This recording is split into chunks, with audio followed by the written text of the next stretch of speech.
Hello, hi, welcome again.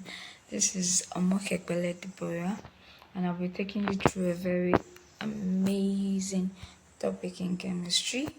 And this is actually one of the topics for those that are just coming into the science department, chemistry science department. Let's say those that are just entering SS1, the basic knowledge you need to have in chemistry, which is very, very important. And so for tonight, we're going to be looking at an amazing topic, which is element on the periodic table. There are so many elements in the world that has been discovered so far, and some scientists took the pain to arrange these elements in an amazing way. And so for today's lesson, we're going to be looking at how these elements are arranged on the periodic table. But first of all, we need to know what the periodic table is. The periodic table is the arrangement of chemical elements in order of their atomic number. The periodic arrangement of elements in order of their atomic numbers. Actually, atomic number of an element is the number of protons or electrons in a neutral atom. So when we look at the number of protons in the nucleus of an atom or the number of electrons present in that atom, we are looking at the atomic number. That is if that atom is in its neutral state. But if that atom is charged, that is if it has become an ion, either a cation or an anion, then we can say atomic number is actually the number of protons in the nucleus of an atom. Now, speaking so much about the periodic table, we want to see many scientists or some scientists that actually did a little bit or did something about the periodic table. We're looking at Newland, we are looking at Lothar Meyer, and so many other scientists. But one thing you should know is that the modern periodic table is based on Mendeleev's original idea in 1869, and this arrangement of elements on the periodic table is actually based on what we call the periodic law. Yes, and this periodic law states that the properties of the element are a periodic function of the atomic number. That is to say, we can identify the properties or the function of an atom of an element by the atomic number. So if I want to know the electronic configuration of a particular element, I need to know the atomic number.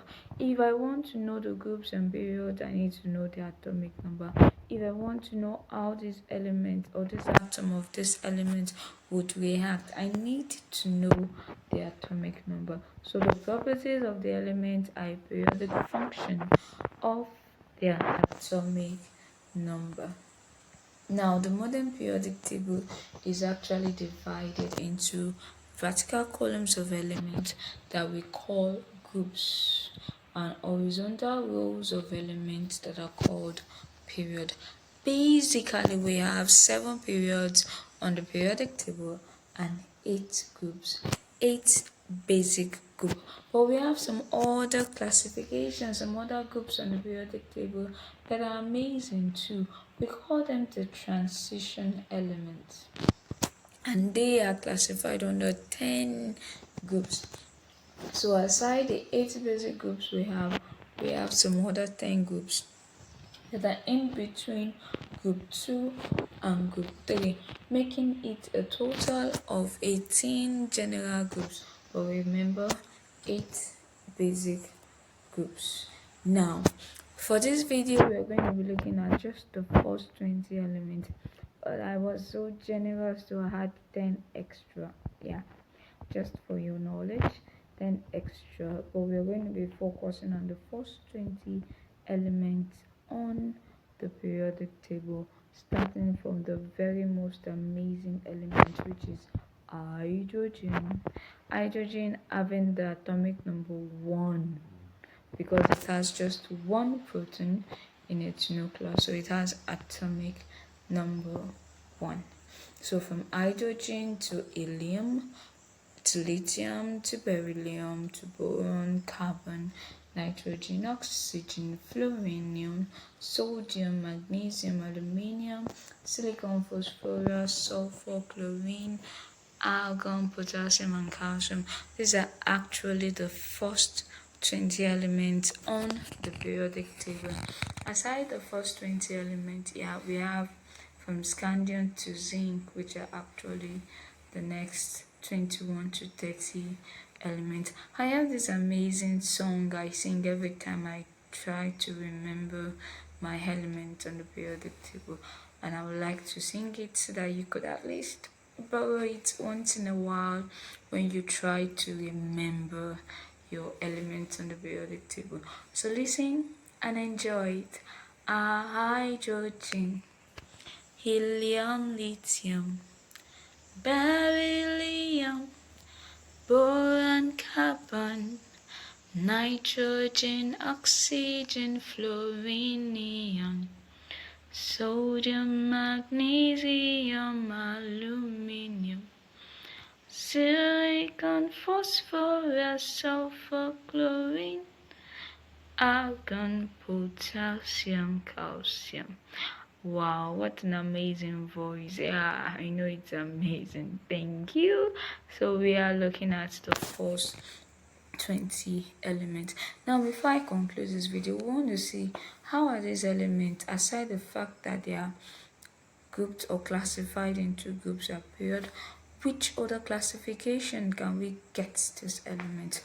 Yeah, in terms of their metallic properties, the elements on the periodic table are also classified as metals, non-metals, or metalloids. Actually, group 1 and 2 elements are all categorized as metals. So any element you find in either group 1 or group 2, elements like your calcium, element like sodium, element like potassium are actually metals. Then for the metalloids, we'll look at the group 3 and a bit or 1 or 2 elements in group 4. Elements in group 3 like your boron is a metalloid.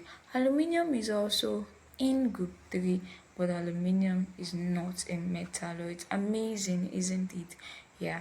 So we have from group 4 to group 8 are actually non-metals with an exception to, and that's silicon. Silicon in group 4 is actually a metalloid. Can you just imagine aluminium and silicon just wanting to be different? Yeah, it's good at times once in a while to be different. It's good to be different. It's good to stand out. So we've said that group 1 and 2 elements are actually metals. Group 3 metalloid with the exception of aluminium. Then group 4 to group 8 are non-metals with the exception of silicon, which is actually a metalloid. And yes, from this arrangement and grouping, we can actually know the kind of bonding this element would undergo, but without the knowledge of electronic configuration, which I actually have done another video for, which I would like you to check it out. Without the proper knowledge of electronic configuration, we may not really be able to understand or comprehend chemical bonding. So before we dive into chemical bonding, which is actually the force that holds atoms together to form compounds, ranging from electronic bonds, covalent bonds, metallic bonds, hydrogen bonds, van der Waals forces, the dipole-dipole forces, all these bondings will be well understood when we've gone through what we call electronic configuration. Well, I can't leave you without giving you one other thing to do. So you're going to list the elements with atomic number 1 to 20 that fall under the periodic table. Remember, group 1 and 2 metals, group 3 metalloids with the exception of aluminium, group 4 to 8 non-metals with the exception of silicon. I hope you enjoyed this video. Well, I'm going to be leaving you with a brain teaser so you go through it and tell me what your answer is in the comment section. Thanks for watching. Love you. Bye bye.